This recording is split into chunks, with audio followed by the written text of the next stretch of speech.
পুরুষ মানুষের আগাগোড়া পুরো জীবনটাই মনে হয় ত্যাগ তিতিক্ষার জীবন। আজকে এনসিপি করে বলে আপনারা জানেন যে আমি একটা বাসার ছাদে থাকতাম চিলেকোঠায়।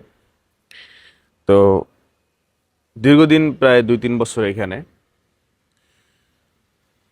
তো এনসিপি করে বলে এই জন্য বাসাটা ছেড়ে দেওয়ার নির্দেশ আর কি। একটা বাড়িতে তো অনেকগুলো মালিক থাকে, একটা পক্ষ একটা না, 2-3টা পক্ষ আর কি খুব নানানভাবে ডিস্টার্ব করতেছে।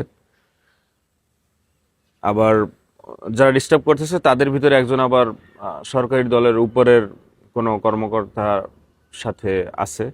তো তার ভাতিজা না কিরকম যেন আর কি। তো ওই পাওয়ারটাও আছে সরকারি দল থাকলে, যেটা হয় আর কি, পাওয়ার না দেখালেও পাওয়ার আইসা পড়ে।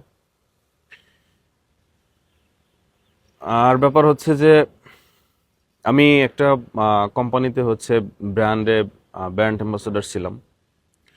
একদম মানে 300 টাকার স্ট্যাম্পে সাইন করা, 1 বছরের জন্য চুক্তিবদ্ধ ছিলাম। তো মানে 2 দিনের রাজনীতিতে 2 ত্যাগ, বিষয়টা এরকম। বাসা ছাড়ার নির্দেশের একটা ত্যাগ, আর সেই রাজনীতিতে আসলাম এই জন্য সেই কোম্পানি থেকে, ব্র্যান্ড থেকেও গতকালকে ফোন দিয়ে বললো যে ভাই আমরা তো এটা কন্টিনিউ করতে পারছি না।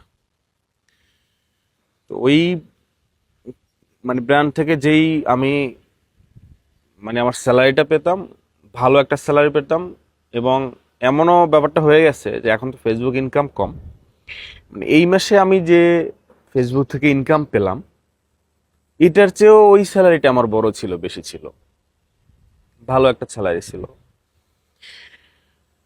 তো ওটাও ক্লোজ, মানে সরকারি দলের সাকিব আল হাসান সরকারি দলের লোক ছিল না, অনেক কোম্পানির ব্র্যান্ড অ্যাম্বাসেডর ছিল, সে প্রমোশন করতে পারছে। আসলে সরকারি দলে থাকতে পারলে অনেক সুবিধা আছে, অনেক লাভ আছে, অনেক কিছু না চাইতেও পাওয়া যায়, অনেক বাধা বিপত্তি আসতে চাইলেও আসতে পারে না। জীবনটা আসলে জোয়ার ভাটার মতো, কখনো উপরে উঠে কখনো নিচে নামে। এটা অবশ্যই আমার জন্য ধাক্কা, কিন্তু কনফিডেন্সের বিষয় হচ্ছে, মজার বিষয় হচ্ছে যে আমি এর চেয়েও আরো অনেক বড় বড় ধাক্কা সামলে আসছি। আমার ব্র্যান্ড অ্যাম্বাসেডর 1 বছরের চুক্তিতে ছিল, তো সেটা 2-4 মাসের মাথায় ক্লোজ হয়ে গেল। এটা পেমেন্টটা খুব আমার একটা ব্যাকআপ ছিল, যেহেতু এখন ফেসবুক ইনকাম কম, আরো খুবই মানে গুরুত্বপূর্ণ ব্যাকআপ ছিল। বাসা ছাড়ার যে ব্যাপারটা, এনসিপি করি এখন, তো একটু এনসিপি পক্ষে কথা যাবে, যদিও আমি ওইটা দলটা দেখি না, আমি ফেয়ার কথাটাই অলওয়েজ বলে আসছি বা বলবো ইনশাল্লাহ। তবুও এখানে সরকারি দলের আত্মীয় স্বজন লোকজন আছে, যার জন্য নানানভাবে ডিস্টার্ব। এই যে ধাক্কাটা, মজার বিষয় হচ্ছে যে এর চেয়েও বড় বড় ধাক্কা আমি সামলে আসছি।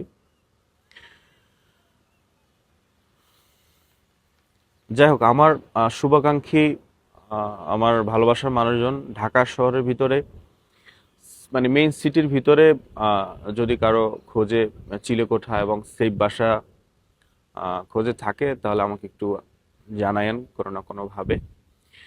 চিলেকোঠাটা হয় কি জন্য, যে আমি তো ভিডিও করি, তো ছাদটা পেলে ভিডিওটা করতে একটু সহজ হয়। রুমে বসে আর কত ভিডিও করা যায়, মন খারাপ থাকলেও একটু ছাদে আসা যায়, এই আর কি। আমার কাছে মনে হয় আমি ভালো ছেলে, মদ গাঁজা সিগারেট কিছুই খাই না, তো ছাদ পাইলে এরকম সুযোগ সুবিধা নাই।